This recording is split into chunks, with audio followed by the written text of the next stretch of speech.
I stood in the doorway of Victoria Hale's office, the city skyline reflected in the glass behind her. My resignation letter felt heavy in my hand, heavier than any protocol binder or trial dossier I had ever carried. 5 years at Stratus BioCare had taken every ounce of energy I had left, and I wasn't going to let them take more. I placed the letter on her sleek desk. "This is my formal notice," I said, my voice steady though my chest was tight. 2 weeks from today. Victoria's lips curled into that familiar smirk, the one she used when she knew she had already won. She tapped her manicured nails on the paper, then, with deliberate slowness, crumpled the letter into a hard ball and tossed it into the trash can at her feet. "You're not going anywhere, Lauren," she said. Her tone was light, but her eyes were sharp. "You know too much to walk away." The words stung, not because they surprised me, but because they confirmed everything I had suspected. I kept my face neutral, unwilling to give her the satisfaction of seeing me falter. "Funny," I replied, my voice calm. "That wasn't the real letter. The actual one is already in Dr. Whitman's inbox, and the board's. For the first time." Victoria's expression cracked, a shadow of confusion crossed her face, and I savored it in silence. In that pause, my mind pulled me backward years ago, to the beeping monitors of a hospital room, my brother's life fading away because of a drug rushed to approval on falsified data. That moment had carved something permanent in me, a refusal to look the other way, no matter the cost. I straightened, slipped my phone from my pocket, and typed a single word into a secure message, "Green." The text sent with a soft click. Through the corner of the window, I caught sight of movement down on the street. 3 black sedans rolled to a slow stop at Stratus BioCare's entrance. Unmarked, but unmistakably official, men and women stepped out, coordinated in their silence.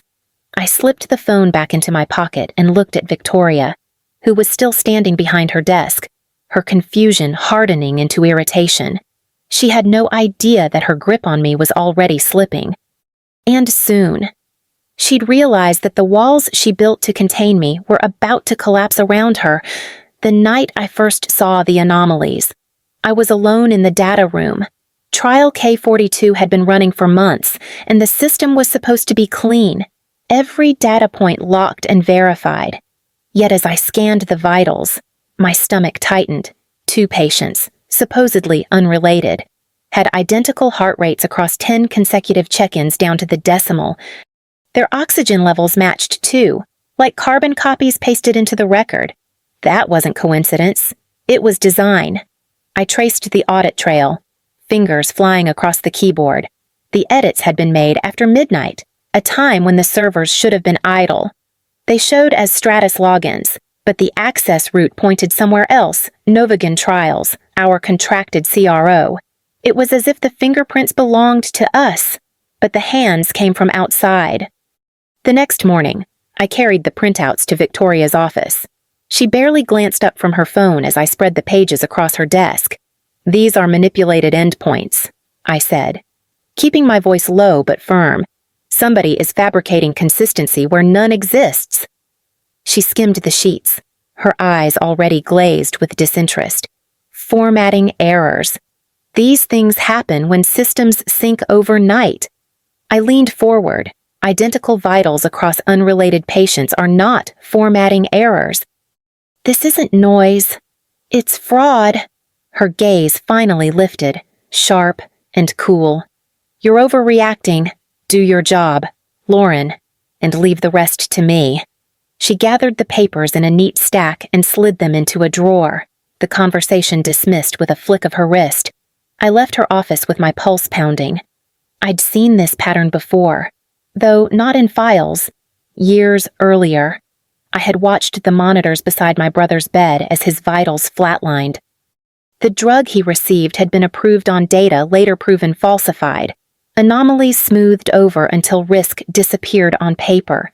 He died because someone chose numbers over truth. That memory sat heavy in my chest as I stared at the Stratus servers glowing in the darkened lab. I couldn't save him. But I could stop this. I began to build my own archive mirrored files, screenshots, time-stamped trails. Every night after others left, I worked quietly, layering evidence piece by piece. I knew what I was risking. Victoria didn't just manage the trials, she managed the reporting system itself, the very channel designed to flag misconduct, and I had just placed myself in direct opposition to the person who owned the watchdog. It didn't take long before I realized I couldn't do this alone. The system was too big, too layered, and too well protected by people who knew how to hide their tracks. That's when I turned to Ethan Brooks. Ethan wasn't the type to draw attention. He kept his head down in meetings, typed quietly in the corner of the lab, and never joined the gossip over coffee. But I had seen the precision in his work, the way he checked audit logs when no one else bothered. One evening, when the office was nearly empty, I asked him to stay. "I need your help," I said, lowering my voice. "And I need you to trust me." He studied me for a long moment, then nodded once. Together, we began copying trial data onto an encrypted drive he had configured. Every mirrored file carried a timestamp, every anomaly captured in its raw form before it could be overwritten by another midnight correction. Ethan handled the tech, and I handled the analysis. Side by side, we built a shadow archive, a record no one else knew existed, for weeks. We met after hours, the hum of the servers our only company. It was slow, meticulous work, but each duplicated entry confirmed the truth. Patients weren't failing the drug. The drug was failing the patients, and the numbers were being bent until they fit the narrative Stratus wanted. Then, one afternoon, while delivering updated reports to Victoria's office, I saw something that nearly knocked the air from my lungs. Her desk drawer was slightly ajar, papers poked out beneath a folder stamped confidential. Against my better judgment, I glanced inside. There it was, a termination letter.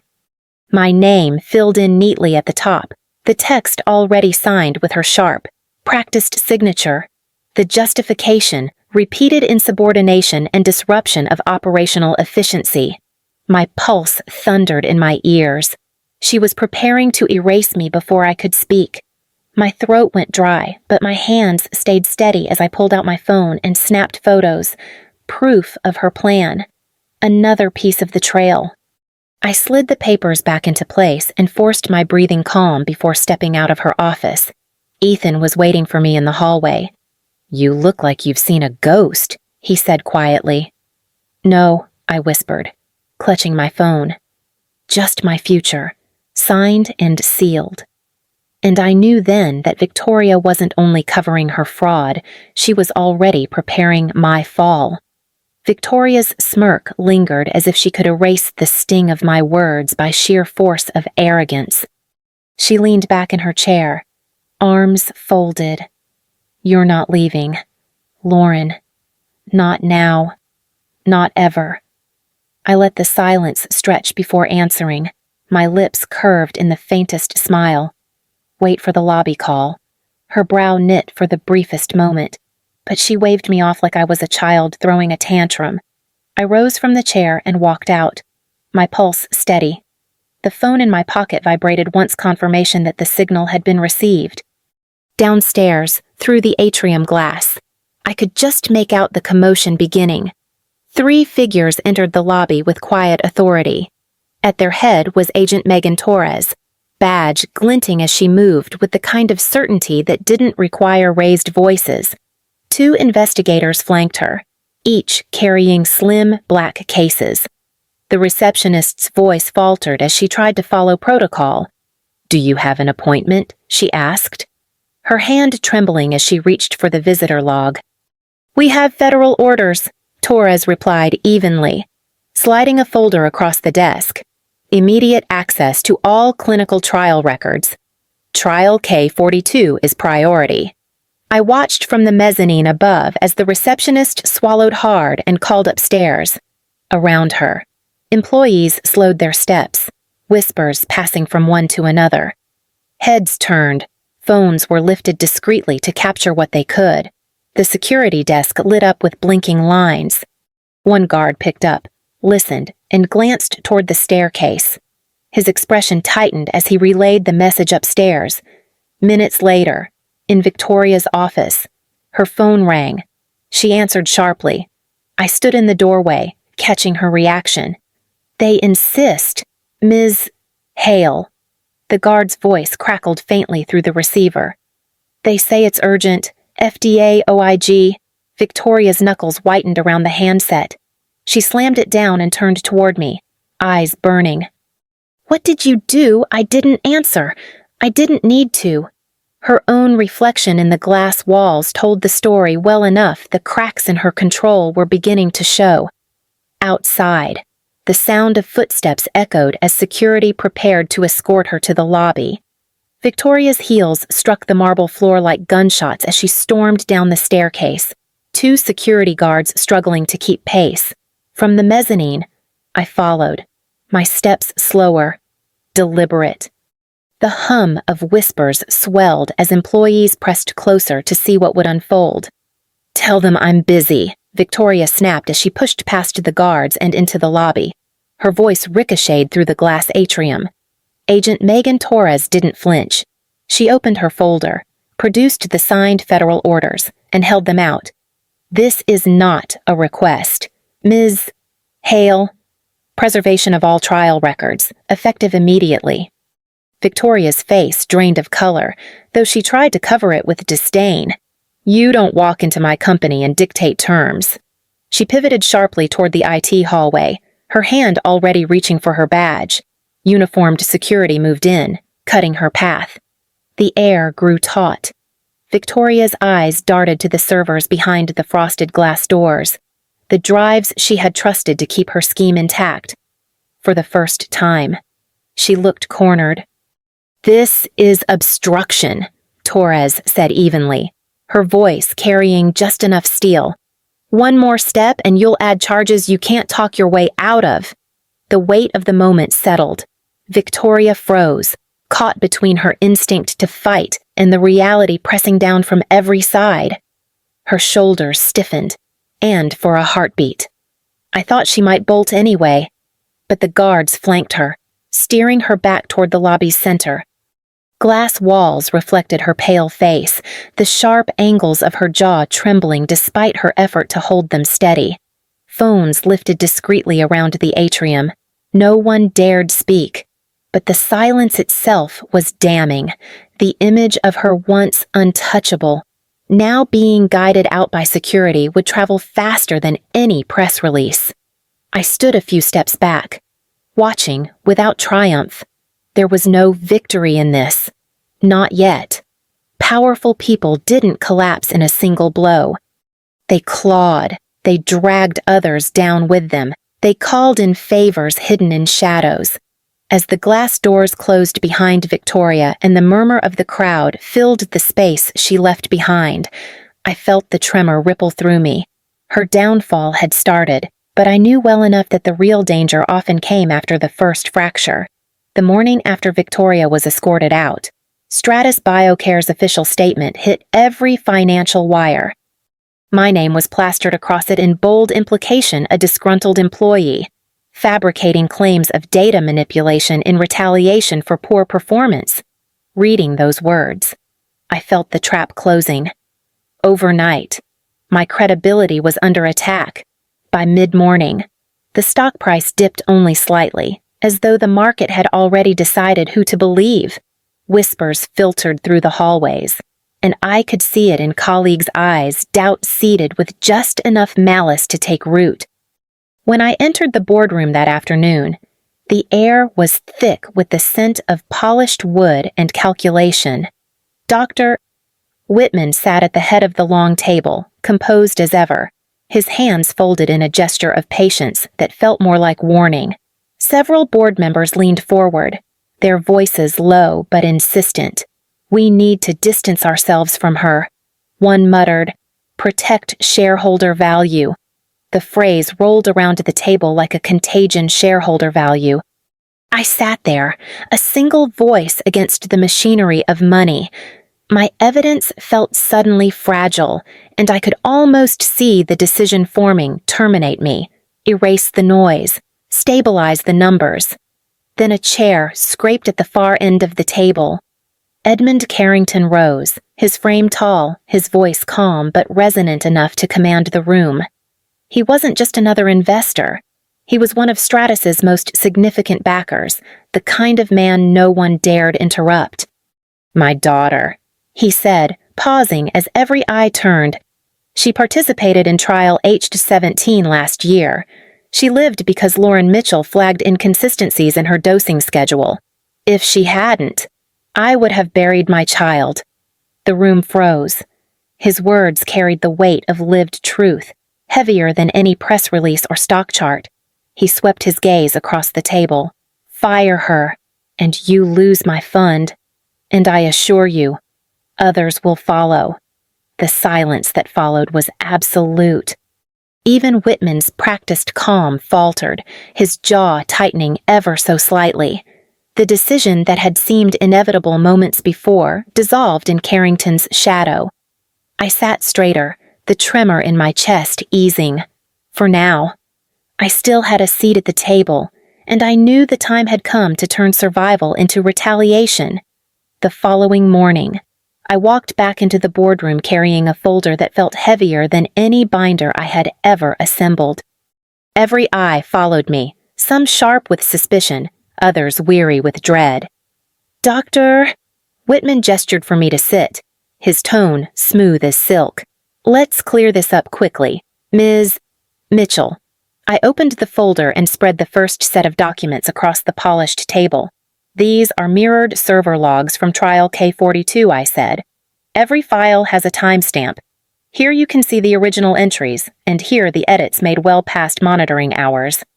I clicked the remote and the screen lit with graphs of overlapping vitals, numbers repeating like echoes. Identical patient data copied into multiple records.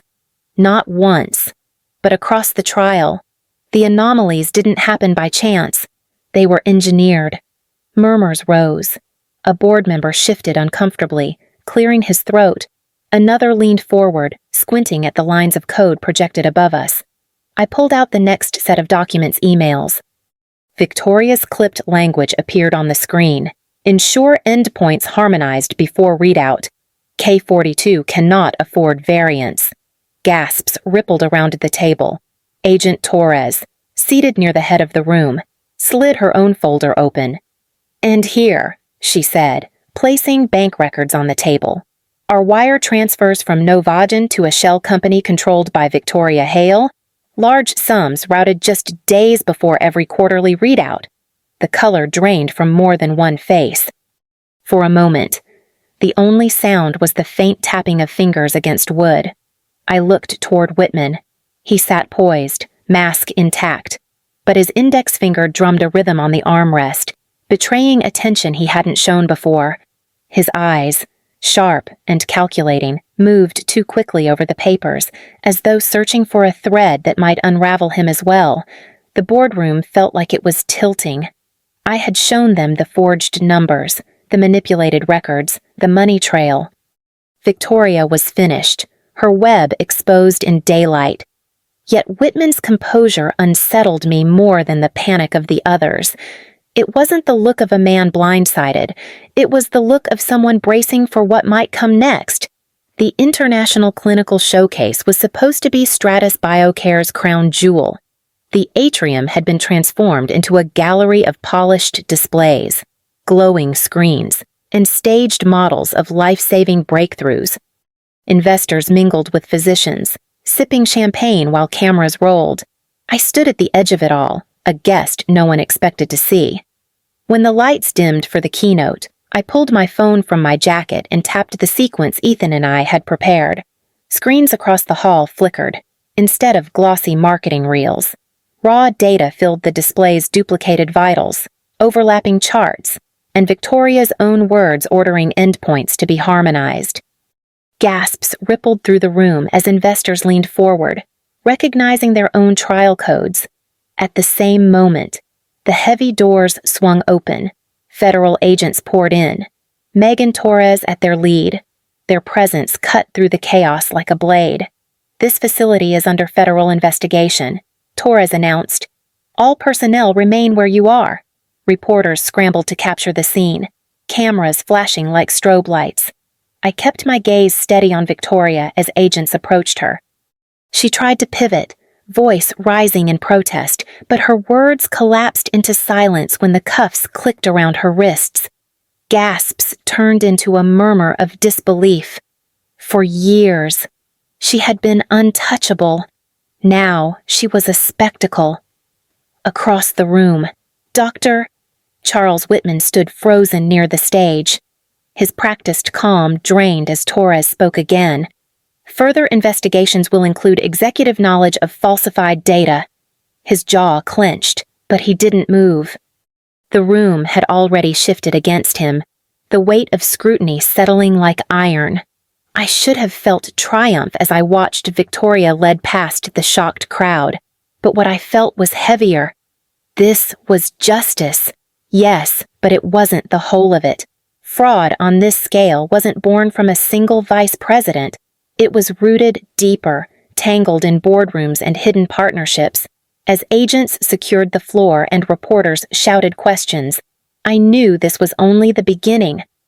Victoria's downfall would not be the final chapter. The spotlight was already drifting toward Whitman, and I intended to make sure it stayed there. The weeks after the raid unfolded like a reckoning. Victoria Hale's name became shorthand for corruption.